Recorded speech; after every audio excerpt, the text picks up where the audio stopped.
আসসালামু আলাইকুম, সকলকে শুভেচ্ছা। আজকে আমাদের ইন্টার্নশিপ সেশন 3 এর লাস্ট সেশনে আমরা আছি। আমাদের আজকের যে session, mental health, physical activity, pollution. তো এই সেশনটাতে আমরা আসলে একজন বেশ আহ, বড় মাপের গুণী একজন মানুষকে আমাদের সাথে পেয়েছি, professor doctor Akhtar Mahmud sir, Jahangirnagar university, department of URP, এবং sir former president, Bangladesh institute of planners. স্যারের অবগতির জন্য একটু জানিয়ে দিই, আমাদের সাথে আমাদের এই ইন্টার্নশিপ সেশনে 11টি ইউনিভার্সিটির 35 জন শিক্ষার্থীরা আছেন। তারা মোটামুটি সবাই পাবলিক হেলথে আছেন। পাবনা থেকে একজন আছেন, যিনি একটা ডিফারেন্ট ডিপার্টমেন্ট থেকে আছেন, বাট সেও পাবলিক হেলথের উপরে উম, খুবই আগ্রহী। তো সেই জায়গাটা থেকে স্যার, আপনি দীর্ঘদিন যাবত ডাব্লিউবি ট্রাস্টের আসপেক্টে আমাদের সাথে আছেন, আমরা আপনার সাথে আছি। স্যার, আপনি জানেন যে আমরা পাবলিক হেলথ বা হেলথ প্রমোশনটাকে আসলে আমরা কিভাবে চিন্তা করছি। সবই আসলে চিকিৎসা কেন্দ্রিক। বিষয়টা আসলে এরকমই না। স্বাস্থ্য মানে একটা ব্যাপক বিষয়। চিকিৎসার বাইরেও একটা বড় ধরনের চিন্তা আছে স্বাস্থ্য নিয়ে। তো সেই জায়গাটা থেকে স্যার, যেহেতু ইউআরপি ডিপার্টমেন্টের একজন প্রফেসর, এবং স্যারের অবগতির জন্য একটু জানাই যে স্যার জাহাঙ্গীরনগর ইউনিভার্সিটি থেকে স্টুডেন্টরা আছেন। আচ্ছা, তো ওকে। স্যার, আমি আসলে অনেক খুশি তো স্যার আপনাকে আজকে পেয়েছি। তো স্যার, আমি আর কথা বাড়াবো না, স্যার আপনার আলোচনায় যাব, কারণ স্টুডেন্টরা অধীর আগ্রহে বসে আছে আপনার আলোচনা শোনার জন্য। ধন্যবাদ আপনাকে, সঞ্জিদা, এবং ডব্লিউবিবি ট্রাস্টের সাথে যারা জড়িত আছেন সবাইকে আমি ধন্যবাদ এবং শুভেচ্ছা জানাই। আজকে যারা পার্টিসিপেন্ট আছেন আপনাদের সকলকে সালাম এবং শুভেচ্ছা। আহ, যেমনটা শুনেছেন, আমার নাম আখতার মাহমুদ। আমি জাহাঙ্গীরনগর ইউনিভার্সিটিতে পড়াই, ইউআরপি বিভাগে। তো আমি আমার কাজের অধিক্ষেত্র হচ্ছে নগর নিয়ে কাজ করি। আর মানে কিছু সময় অবশ্য উপজেলা, গ্রাম পর্যন্তও কাজ করেছি। আম, সরকারের একটা বেশ কিছুদিন ধরে আম, গ্রাম উন্নয়ন, গ্রামটাকে কিভাবে উন্নয়ন করা যায়, তার তার কিছু পলিসি পেপারও আমি তৈরি করে দিয়েছিলাম। ফলে গ্রাম এবং শহর দুটো নিয়েই কাজ করছি। তো আসলে নগর পরিকল্পনার যে উৎপত্তি, এটা কিন্তু আসলে পাবলিক হেলথকে নিয়ে শুরু হয়েছিল। আপনারা জানেন কি না, এখানে আপনারা সবাই পাবলিক হেলথের মানুষ। আহ, আরবান প্ল্যানিং এর শুরুটা কিন্তু পাবলিক হেলথের ইস্যু থেকে। সেটা কিভাবে, আপনারা যদি খেয়াল করে দেখেন, আপনারা হয়তো এই হিস্ট্রি জানেন যে ইউরোপে একটা সময় বেঙ্গল কলেরা নামে একটা রোগ সেখানে ছড়িয়ে পড়েছিল, কলেরা রোগ। এটার নামটা কেন বেঙ্গল কলেরা? এটার মূল কারণটা হলো, এই কলেরাটা গিয়েছিল কিন্তু এই বাংলাদেশ থেকে। আরো যদি স্পেসিফিক্যালি বলি, রেফারেন্স দিয়েই বলছি, আমাদের মানে মেডিকেল অ্যানথ্রোপোলজিস্ট শাহাদুজ্জামান, আপনারা তাকে চেনেন, অনেকে হয়তো তার বই পড়েছেন। সেটা হচ্ছে ক্রাচের কর্নেল। তিনি আহ, একবার লিখেছিলেন এই কথাটা, যে এই বেঙ্গল কলেরা কিন্তু যশোর থেকে গেছে। যশোরের এই অঞ্চলে প্রথম এটা এটা দেখা যায় আহ মানে ঊনবিংশ শতাব্দীর মাঝামাঝি, 1850-এর ওই সময়টাতে। তো এটা পরবর্তীতে এখান থেকে যারা আর্মি আর্মির লোকজন ছিলেন, ব্রিটিশ সোলজার ছিলেন, এবং ওখানকার যে মানুষরা যারা এই বাংলাদেশে এই অঞ্চলে কাজ করতে আসতেন, তাদের মাধ্যমে এটা চলে যায় ইংল্যান্ডে, লিভারপুলে, ম্যানচেস্টারে, লন্ডনে, এই অঞ্চলটাতে। এবং সেই জীবাণুটা পরবর্তীতে পুরো ইউরোপে ছড়িয়ে পড়ে। আমাদের এই যে বেঙ্গল কলেরা এখানে যশোরে এই অঞ্চলে প্রথম দেখা দিয়েছিল, এটা পরবর্তীতে এদিক থেকে, আপনি যদি পশ্চিমের দিকে যান এশিয়াতে, তাহলে এটা বম্বে পার হয়ে চলে যায়, মুম্বাই পার হয়ে চলে যায়, আর দক্ষিণের দিকে প্রায় জাপান পর্যন্ত চলে যায়। তার মানে একটা বিস্তীর্ণ এলাকা, এশিয়া এবং ইউরোপের মধ্যে এই বেঙ্গল কলেরাটা কিন্তু দেখা যায়। এটা দেখা যাওয়ার মূল কারণটা হলো যে তখনকার আরবান এরিয়াতে, যেহেতু এখনো আরবান এরিয়াতে ডেন্সলি পপুলেটেড এরিয়া, এবং এখানে ওই সময়টাতে স্যানিটেশনের কোনো ব্যাপারই ছিল না, একদম ওপেন ড্রেন ছিল। এবং তার মানে পানির ব্যবহার, জলের ব্যবহার এবং সেখানে স্যানিটেশনের যে অবস্থা, তাতে করে এটা ভালো অবস্থায় ছিল না। যে কারণে এই বেঙ্গল কলেরা একেবারে কঠিনভাবে সারা ইউরোপে এবং আমেরিকা, এশিয়াতে ছড়িয়ে পড়ে। ওই সময়টাতে যেটা করে, ইংল্যান্ডে তারা পুরো তাদের স্যানিটেশন সিস্টেম, নগর পরিকল্পনার পুরো ধারণাটাই পরিবর্তন করে ফেলে। তারা তাদের ড্রেনেজ, তাদের স্যানিটেশন, তাদের ওয়েস্ট ম্যানেজমেন্ট সবকিছুতে এক ধরনের নিয়ম শৃঙ্খলা নিয়ে আসে এবং তাদের আন্ডার মানে সুয়ারেজ সিস্টেম তারা ওই সময়টাতে তৈরি করে। এবং দেখেন, আধুনিক যে নগর পরিকল্পনা, এটা শুরু হয়েছিল কিন্তু এই একটা স্যানিটারি মুভমেন্টের মধ্যে। আমাদের টাউন প্ল্যানিং এর মধ্যে কিন্তু বেশ কটা মুভমেন্ট কিন্তু ওই সময়টাতে দেখা যায়। একটা হচ্ছে সিটি বিউটিফুল মুভমেন্ট, একটা হচ্ছে স্যানিটারি মুভমেন্ট, গার্ডেন মানে গার্ডেন মুভমেন্ট ছিল একটা। এই যে মুভমেন্টগুলা, এই মুভমেন্টের মধ্যে কিন্তু প্রাধান্য পেয়েছিল কিন্তু এই স্যানিটারি মুভমেন্টটা, যেটা শহরকে কিভাবে স্বাস্থ্যসম্মত ভাবে তৈরি করা যায়। দেখেন, আজকের এই টাউন প্ল্যানিং, আর্কিটেকচার যা কিছু আপনারা দেখছেন, তার পেছনের গল্পটা কিন্তু এই পাবলিক হেলথ, অর্থাৎ মানুষের জনস্বাস্থ্যটাকে কিভাবে এখানে প্রাধান্য দেওয়া যায়। আরেকটা জিনিস আপনারা খেয়াল করে দেখবেন যে হিস্ট্রিক্যালি আমাদের, আমরা যে বিল্ডিং কোড গুলো তৈরি করি অথবা প্ল্যানিং রুলস গুলো তৈরি করি, এই যে 2 বাড়ির মাঝখানে সেটব্যাক দেওয়া, 10 মানে 5 ফিট করে জায়গা ছাড়া, আমাদের এখানে আমরা কম্প্রোমাইজ করি 3 ফিটে চলে আসছে। আমাদের বাড়িগুলো খুব গায়ে ঘেঁষে ঘেঁষে উঠে। কিন্তু আইনে কিন্তু এটা বলে না। আইনে বলে প্রথম শর্ত হচ্ছে প্রত্যেকটা বাড়ির ভিতরে আলো বাতাস যেতে হবে। দেখেন, আলো বাতাসের যে গুরুত্ব, এটা আমরা প্রথম মানে অনেক বেশি করে অনুভব করতে শুরু করি যখন করোনা আসে। এবং ওই সময়টাতে সমস্ত এই স্বাস্থ্য সেক্টরে যারা আছে, শুধু তারা না, সাধারণ মানুষও বুঝতে শুরু করে যে আমাদের গায়ে ভিটামিন ডি এর দরকার আছে।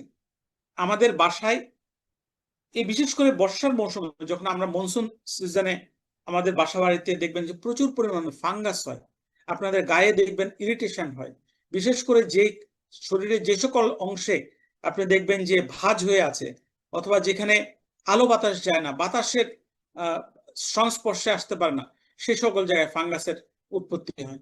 তো যেই কারণে আমরা সব সময় টাউন প্ল্যানিং এর মধ্যে, আরবান প্ল্যানিং এর মধ্যে, তার নিয়ম কানুন, আইন কানুনের মধ্যে আমরা এটাকে প্রাধান্য দেওয়ার চেষ্টা করি যে বাড়িগুলো এমন ভাবে তৈরি হোক যাতে করে তার দরজা জানলার ভিতর দিয়ে বাতাসটা ঢুকতে পারে এবং সেই বাড়িতে মানুষ যারা বসবাস করবে তারা দিনের কোনো না কোনো অংশে একটু করে হলেও সানলাইটটা পায়। এখন আমরা বিল্ডিং যেভাবে তৈরি করি, অনেকে আমরা ভায়োলেট করে তৈরি করি, আইনকে ভঙ্গ করে তৈরি করি, সেটা কিন্তু ডিফারেন্ট স্টোরি। কিন্তু আইন যেটা আছে সেটা কিন্তু বলছে জনস্বাস্থ্যকে জনস্বাস্থ্যকে গুরুত্ব দিয়ে যেন সেখানে বাড়িগুলো তৈরি করে। আপনি যদি খনার বচন দেখেন, অনেক অনেক পুরনো, আমাদের এই অঞ্চলের মানুষ তখনও এটাকে বলে ভার্নাকুলার আর্কিটেকচার। তখনও মানুষ কিন্তু জানতো যে কোন মুখী ঘরটাকে তৈরি করলে আমাদের জন্য স্বাস্থ্যসম্মত হবে, কোন কোন মুখী বাড়ি তৈরি হলে সেটা আমাদের জন্য মন্দ হবে, আমাদের বাড়ির কোন পাশে নিম গাছটা লাগাতে হবে, অথবা কোন গাছটা বাড়ির উত্তর পাশে লাগানো যাবে না। এই যে গাছেরও এক এক ধরনের শিক্ষা, প্রচলিত শিক্ষা এই অঞ্চলের মানুষের মধ্যে ছিল, যেগুলো মানুষ মানে প্রতিনিয়ত প্র্যাকটিস করতো, জানতো যে কোন গাছটা কোথায় লাগাবে, বাড়ির ওরিয়েন্টেশনটা কি হবে, জানালাটা কেমন হবে।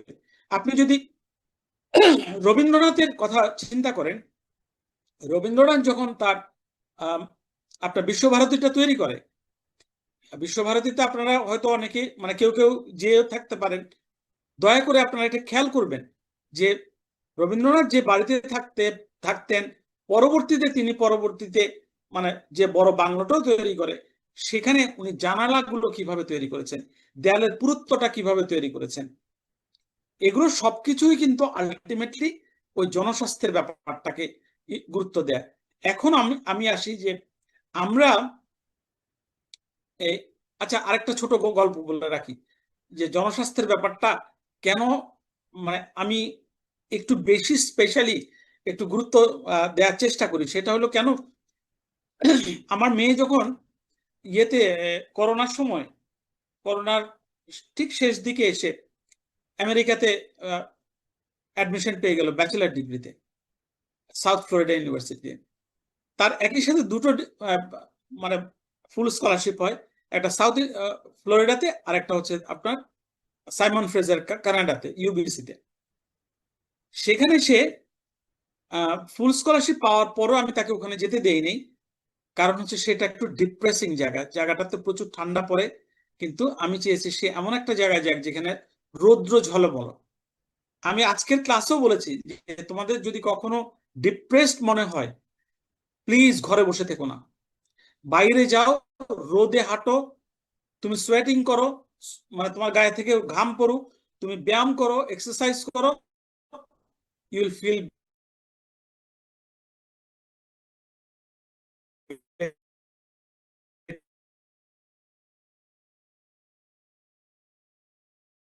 বেটার।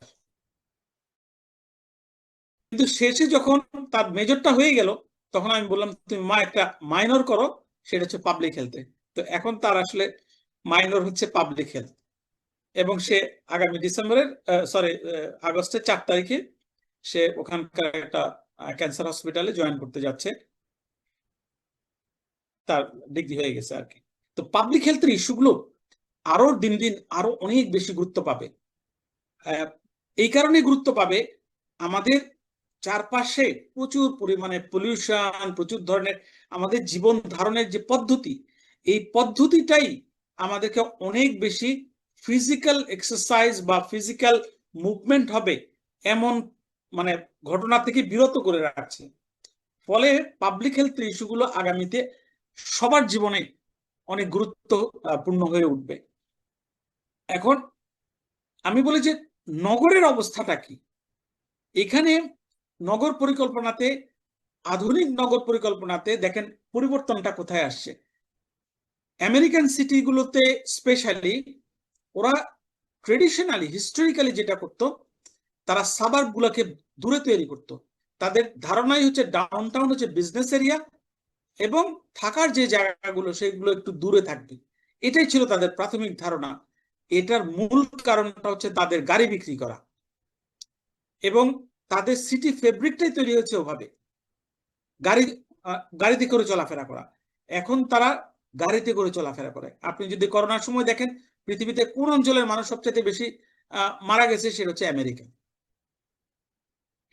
ফিজিক্যাল এক্সারসাইজটা খুব দরকার। ইউরোপিয়ান সিটিতে এটা হয়নি। ইউরোপিয়ান সিটিগুলো হচ্ছে ওয়াকিং ফ্রেন্ডলি সিটি। এই মূল জায়গায় আসলাম আমি। সিটিটার ধরনটা কি হবে? ওয়াকেবল সিটি হতে হবে। আপনি যদি আপনার সিটিটাকে দেখতে চান, এনজয় করতে চান, ফিল করতে চান, তাহলে আপনাকে হাঁটা ছাড়া কোনো গতি নেই। এই ডব্লিউবিবি ট্রাস্টের যারা আছেন, এখানে সাজিদাও আছেন, তারা একটা সময় একটা প্রোগ্রাম করতেন। সেই প্রোগ্রামটা হচ্ছে হেঁটে স্কুলে যাতায়াত।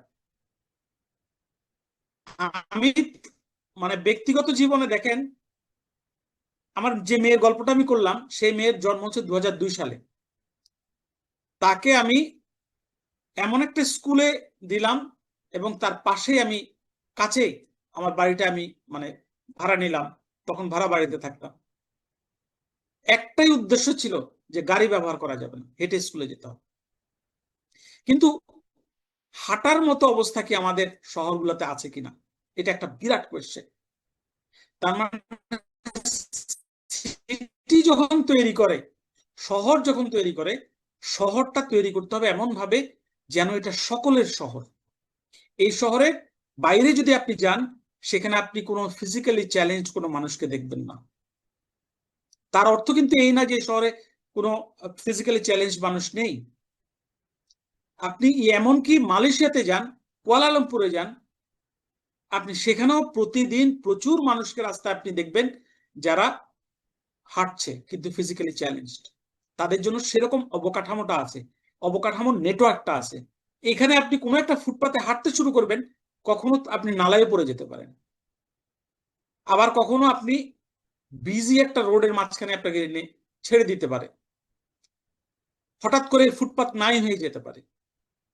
তাহলে আমাদের যে মানে এই যে ফিলসফিক্যাল থটস, এই জায়গাতে সমস্যা আছে। আমরা এটাকে যতটা গুরুত্ব দেওয়া উচিত সেই গুরুত্বটা আমরা দিচ্ছি না। আমরা বরং প্রায়োরিটি দিচ্ছি কাকে?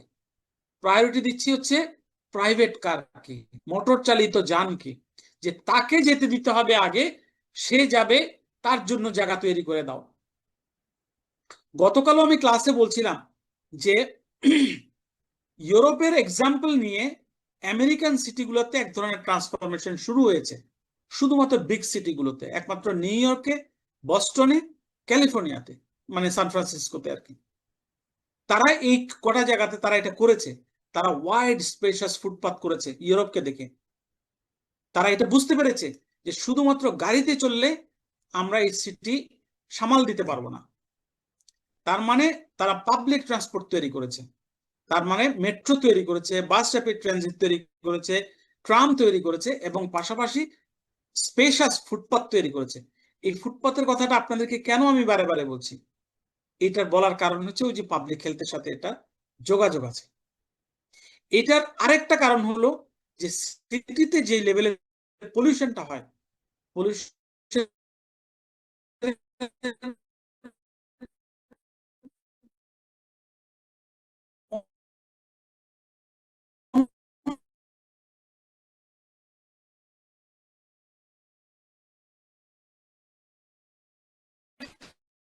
একজন, আমরা অনেক বেশি অ্যাডভোকেসি করি বা ডব্লিউবিবি ট্রাস্টও করে, সেটা হচ্ছে গণপরিবহন ব্যবস্থা। ভালো গণপরিবহন ব্যবস্থা দিতে হবে। সেই গণপরিবহনের মধ্যে ট্রেন, বাস, মেট্রো। সঞ্জিদা, কথা শোনা যাচ্ছে আমার? জি স্যার, আমরা শুনতে ওকে, পাচ্ছি। হ্যাঁ হ্যাঁ, মাঝে একটু দেখালো যে ইন্টারনেট ইনস্টেবল দেখাচ্ছিল, আনস্টেবল দেখাচ্ছিল। তো তাহলে আমরা আসলে জলবায়ু পরিবর্তনের যে root cause fossil fuel burning, এটাতেও কিন্তু আমরা জোর দিচ্ছি। কিভাবে? যে আমরা বলছি যে শহরকে এমন ভাবে তৈরি করো যে শহরটা হবে পাবলিক গণপরিবহনমুখী, গণমানুষের জন্য শহর তৈরি করতে হবে। ব্যক্তিগত গাড়িকে যত পারো ডিসকারেজ করো এবং তাদের জন্য টাফার এনভায়রনমেন্ট তৈরি করো, যেটা ইউরোপে করে। ডাউন টাউনে অথবা সেন্ট্রাল সিটিগুলোতে পুরোটাকে, এলাকাটাকে হয়তো 2-4 স্কোয়ার কিলোমিটার ধরে তারা পেডিস্ট্রিয়ান করে দেয়, পেডিস্ট্রিয়ান প্রিসিংক্ট করে দেয়, যে এই এলাকার কোনো গাড়ি ঢুকবে না, এটা শুধুমাত্র পায়ে চলার জায়গা। আপনি স্টকহোমে যান, আপনি অসলোতে যান, আপনি প্যারিসে যান, ইভেন আপনি কায়রো শহরে যান, পুরাতন কায়রো শহরে আপনি গাড়ি নিয়ে ঢুকতে পারবেন না, আপনাকে পায়ে হাঁটতে হবে। আপনি তেহরান যান।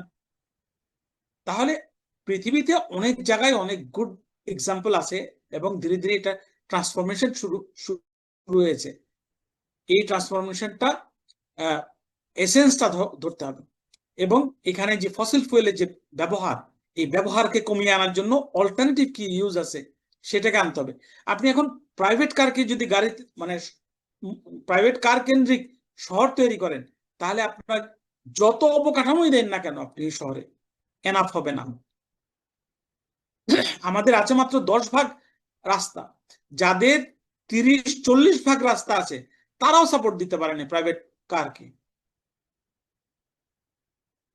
তো সেখানে যেটা করেছে ইউরোপ, যেটা করেছে বার্লিন শহর, আপনি এমন প্রচুর উদাহরণ পাবেন যে যে হাইওয়েটা করেছিল, যে বুলেভার্ডটা করেছিল ফর ড্রাইভিং দ্য কার্স, সেটা এখন তারা সম্পূর্ণভাবে ট্রান্সফর্ম করেছে, এটাকে পাবলিক স্পেস তৈরি করে ফেলেছে। তাহলে এই গাড়িগুলো কোথায় গেল? এই গাড়ির এখন আর প্রয়োজন নাই, কারণ তাদের আন্ডারগ্রাউন্ড টানেল তৈরি হয়ে গেছে, তাদের মেট্রো তৈরি হয়ে গেছে, সেখানে ওই গাড়িগুলোর রিপ্লেসমেন্ট তৈরি হয়ে গেছে। ফলে শহরে এখন পাবলিক স্পেস, এই পাবলিক স্পেস প্রচুর প্রয়োজন। আপনি ঢাকা শহরে পাবলিক স্পেস পাবেন কোথায়? আজকে আমার আরবান প্ল্যানিং এর পার্ট 2 এর প্র্যাকটিক্যাল ক্লাস ছিল। আমি বাচ্চাদেরকে দেখালাম যে দেখো, ঢাকা শহরের অসংখ্য এরিয়া আছে যেখানে তুমি হাঁটলেও কোথাও একটা প্লেইং লট পাবা না, একটা খেলার জায়গা পাবা না, একটা বসার জায়গা পাবা না, মন খারাপ করলে কোনো একটা নদীর ধারে গিয়ে পানির কাছে গিয়ে বসতে পারবে না, একটা লেকের পাড়ে বসতে পারবে না। তার মানে আমাদের লেক নাই, নদী নাই, খাল নাই, একটা মানে পুকুর নাই, আপনার খেলার মাঠ নাই, পার্ক নাই। আমরা আসলে ঘর বন্দী হয়ে যাচ্ছি, এবং ঘর বন্দী হয়ে যাওয়ার কারণে আপনারা হয়তো আজকে লাস্ট লেকচারে চলে আসছেন, নিশ্চয়ই এই আলোচনাগুলো শুনেছেন যে কিভাবে আমাদের মানে শারীরিক একটা পরিবর্তন আসছে, আমরা কিভাবে ধীরে ধীরে কিছু কিছু রোগের সাথে, এখন ছোট বাচ্চাদেরও দেখি ডায়াবেটিস হয় নাকি। তো এই লাইফস্টাইলের কারণে এটা হয়। আর অন দ্য আদার হ্যান্ড, আপনি যদি আমাদের ম্যাপ থেকে রাইট সাইডে যান, এশিয়াতেও আপনি থাইল্যান্ড যান, ব্যাংকক যান, কম্বোডিয়াতে যান, লাওসে যান, আপনি ভিয়েতনাম যান, আরো পূর্বে, আরো পূর্বে চায়নাতে যান, জাপানে যান, কোরিয়াতে যান, এই অঞ্চলের মানুষ ভাতই তো খায়, আমাদের মতো ভাত খায়, তাদের গায়ে কোথাও চর্বি নেই। কারণটা কি? তারা শুধু হাঁটে। আরেকটা হচ্ছে কুকিং স্টাইল, অফকোর্স তাদের কুকিং স্টাইলটা একটু ভিন্ন রকমের। তারা প্রচুর হাঁটে, হাঁটার জন্য বাধ্য তারা। তার কারণ হচ্ছে ডোর টু ডোর সার্ভিস নাই, আমাদের এখানে ডোর টু ডোর সার্ভিস আছে।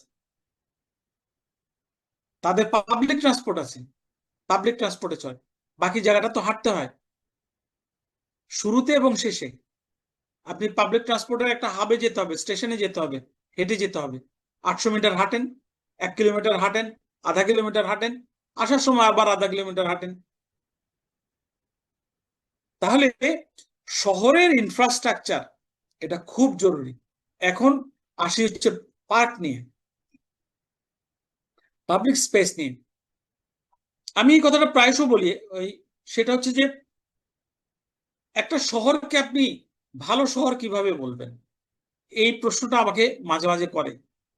ওই যে বণিক বার্তার রুহিনা ফেরদৌস, সে একবার একটা ইন্টারভিউ নিয়েছিল 50 মিনিটের, এখনো ইউটিউবে পাবেন, গণপরিসর সার্বজনীন গণপরিসর এভাবে সার্চ দিলেই পাবেন। সে প্রথমে জিজ্ঞেস করলো আমাকে, ভালো শহর আপনি কাকে বলবেন? তো আমি জটিল করে বলি না, সহজ করে বলি, যাতে করে সবাই বুঝতে পারে যে আসলে ভালো শহরটা কি। অনেকেই বলবে এটা থাকতে হবে, এটা থাকতে হবে, ওটা থাকতে হবে, এভাবে বললে অন্য ডিসিপ্লিনের মানুষ বুঝতে পারে না। আমি বলছি যে ভালো শহর সেই শহর যেই শহরে ভাই বোন কাঁধে হাত দিয়ে অথবা হাতে হাত রেখে হাত ধরাধরি করে স্কুলে যেতে পারে, একা একা হেঁটে হেঁটে। দেখেন এই চিত্রটা যদি আপনি দৃশ্য কল্পনা করার চেষ্টা করেন, যে দুইটা ভাই বোন হাঁটতে হাঁটতে স্কুলে যাচ্ছে, এইটা একটা কিউমুলেটিভ রেজাল্ট। এই ছবিটা তৈরি করতে হলে আপনার পেছনে অসংখ্য এফোর্ট লাগে, safety, security, law and order থেকে শুরু করে আরবান প্ল্যানিং, নগর পরিকল্পনা, ইনফ্রাস্ট্রাকচার, মানে আপনার নিরাপদ ফুটপাত, রাস্তা ক্রস করতে হবে না এমন ভাবে সিটিকে অ্যারেঞ্জ করা। আমরা তো প্রাইমারি স্কুলের ডেফিনেশনে, নেবারহুডের ডেফিনেশনেই বলি যে এলিমেন্টারি স্কুলের বাচ্চাটা সে কোনো প্রাইমারি কোনো রোডকে ক্রস করবে না, এমন ভাবে ডিজাইন করতে হবে নেবারহুড। তাহলে দেখেন আপনার বাচ্চাটা সকালবেলা হাঁটতে হাঁটতে স্কুলে যাচ্ছে, আবার হাঁটতে হাঁটতে বাড়ি ফিরছে। আমি পৃথিবীতে যত দেশে গেছি, আমার সবচাইতে আকর্ষণীয় যে বিষয়টাকে আমি প্রচুর ছবি তুলি, সেটা হচ্ছে ফুটপাতের ছবি তুলি। স্পেশালি যখন 4টার দিকে বাচ্চারা স্কুল থেকে ফিরে, ওই ফিরে আসার ছবি তুলি। ওই সময় আমি আলাদা করে টাইম রেখে দিই, আমি ওই ছবিগুলা তুলি। আমার ভালো লাগে, ওই শেষ বিকেলের আলো পরে তো বাচ্চারা তিরিং বিরিং করে নাচতে নাচতে চলে আসে, খুব ভালো লাগে। আপনি চিন্তা করে দেখেন তো, ঢাকা শহর শুধু না, সারা বাংলাদেশের কোন শহরে এরকম একটা পরিবেশ কি আমরা দিতে পারছি কিনা? মানুষের মধ্যে এই সচেতনতাটুকুই তো তৈরি করা যাচ্ছে না। ওয়ার্ল্ড ব্যাংকের একটা প্রজেক্টে এলজিডির এটাকে ইয়ে করেছিল, আপনার ফাইন্যান্স করেছিল, হ্যাঁ ফাইন্যান্স করেছিল। আমি 36টা পৌরসভা দেখেছি, তাদেরকে মানে ওয়ার্ল্ড ব্যাংকে আমি এই কথাটা বলেছি, আপনারা শুধুমাত্র সেই প্রজেক্টেই ফাইন্যান্স করবেন যে প্রজেক্টের রাস্তার দুই পাশে ফুটপাতের ডিজাইন ওরা দেবে।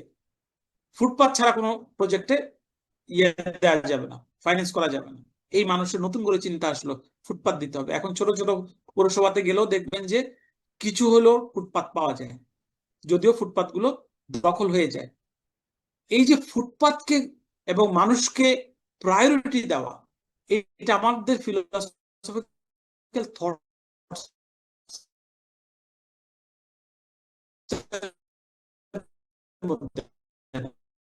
প্ল্যানের মধ্যে আমরা বলি পেডেস্ট্রিয়ান তৈরি করতে হবে, পেডেস্ট্রিয়ান প্রায়োরিটি দিতে হবে।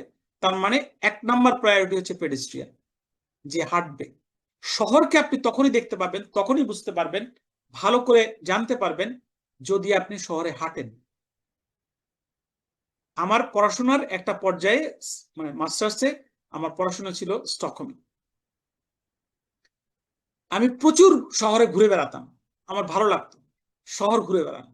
আমি যখন কোনো সেন্ট্রাল স্টেশনে নামছি কোনো দেশে, যে কোনো দেশে, অথবা এয়ারপোর্টে নামছি, আমার প্রথম কাজ ছিল হচ্ছে তাদের ওখানে ফ্রি ম্যাপ পাওয়া যায় শহরে, ম্যাপ কালেক্ট করা। তারপরে ম্যাপটা কালেক্ট করার পরে আমি সেফ হারাই যেতাম। এরপরে আমি আমার মতো করে হাঁটতাম, ঘুরতাম, খাইতাম, ঘুরতাম। এটাই ছিল শহর। না হলে দেখা যায় না, গাড়িতে চড়ে কখনো শহর দেখা যায় না। গাড়ি পাস করে চলে যায়, আপনি শহর দেখতে পাবেন না, মানুষ দেখতে পাবেন না। শহর তখনই দেখা যাবে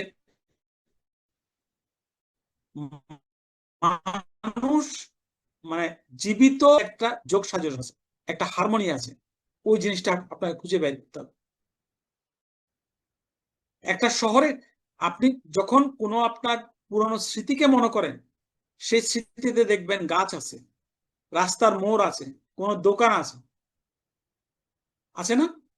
এগুলো ছাড়া স্মৃতি তৈরি হয় না তো। তার মানে নন লিভিং এলিমেন্ট গুলো কিন্তু আপনার জীবনে অনেক ইম্পর্টেন্ট। তো মানে এই যে আমাদের পুকুর, নদী, নালা, খাল, বিল, এগুলো আমাদের মানে যত বেশি আমরা প্রিজার্ভ করতে পারবো, যত সুন্দর করে এগুলাকে মেনটেন করতে পারবো, সাকসেসফুল শহর তখনই হবে যখন আপনার আপনার প্রাইভেট স্পেসের বাইরে গিয়ে পাবলিক স্পেসটাকে সযত্নে সংরক্ষণ করতে পারবেন। আপনি তো আপনার ড্রয়িং রুমটা সুন্দর করে সাজিয়ে রাখেন, বাড়িটা সাজিয়ে রাখেন, কিন্তু রাস্তায় গেলে ময়লাটা বাইরেই ফেলেন। তাহলে সাকসেসফুল শহরে কিন্তু আবার এটা হয় না। ভালো শহরে তারা পাবলিক স্পেস গুলাকে অনেক সুন্দর করে অর্গানাইজ করে রাখে, এটাকে যত্ন করে রাখে, পলিউশনটাকে ফ্রি রাখে। আমাদের এই ঢাকা শহরে দেখেন, মানে গত বহু বছর ধরে আমরা বায়ু দূষণের শীর্ষ পর্যায়ে থাকি। আপনারা পাবলিক হেলথের মানুষ, আপনারা জানেন যে এই বায়ু দূষণের ফলে শারীরিক কি কি ক্ষতি হয়, মানুষের লাইফ এক্সপেক্টেন্সি পর্যন্ত কমে যায়।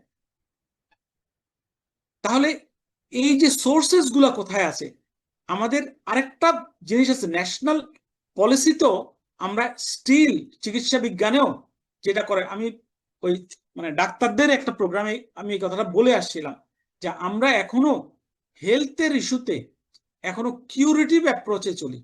আগে মানুষ রোগে পড়ুক, তারপর ওষুধ দিয়ে ঠিক করবো। আপনি দেখবেন যে আমাদের এখানে ফার্মাসিউটিক্যাল কিন্তু খুব ভালো, বিদেশে রপ্তানি করে ওষুধ। কিন্তু কিভাবে শহরটাকে সাজালে বা পরিবেশটাকে সাজালে আপনি কম রোগ হবে, সেটার জন্য কোনো ইনভেস্টমেন্ট নাই। ইনভেস্টমেন্ট কোথায়? আগে আপনি অসুস্থ হন, ক্লিনিক হবে, ডায়াগনোসিস হবে, হসপিটাল হবে, সেখানে অনেক ইনভেস্টমেন্ট আছে। কিন্তু কি করলে মানুষটা অসুস্থ হবে না, পলিউশনটা হবে না, পানিটা সুস্থ থাকবে? এই যে পানি ফুটানোর জন্য কোটি কোটি টাকার গ্যাস পোড়ানো হচ্ছে প্রতিদিন, পানি সিদ্ধ করে তারপর পানি খায়। আমি পানিটাই সাপ্লাই দিব এরকম যে পানিতে রোগ জীবাণু থাকবে না, তাই না? তো এই যে প্রিভেন্টিভ অ্যাপ্রোচে আমরা এখনো চলছি না, আমাদের প্রিভেন্টিভ অ্যাপ্রোচে যেতে হবে। আপনারা জনস্বাস্থ্যের লোক, পাবলিক হেলথের লোক, আপনারা অনেকে পাবলিক হেলথ ইকোনমিক্সে পড়বেন, ভবিষ্যতে আরো অন্যান্য স্পেশালাইজ ফিল্ডে পড়বেন।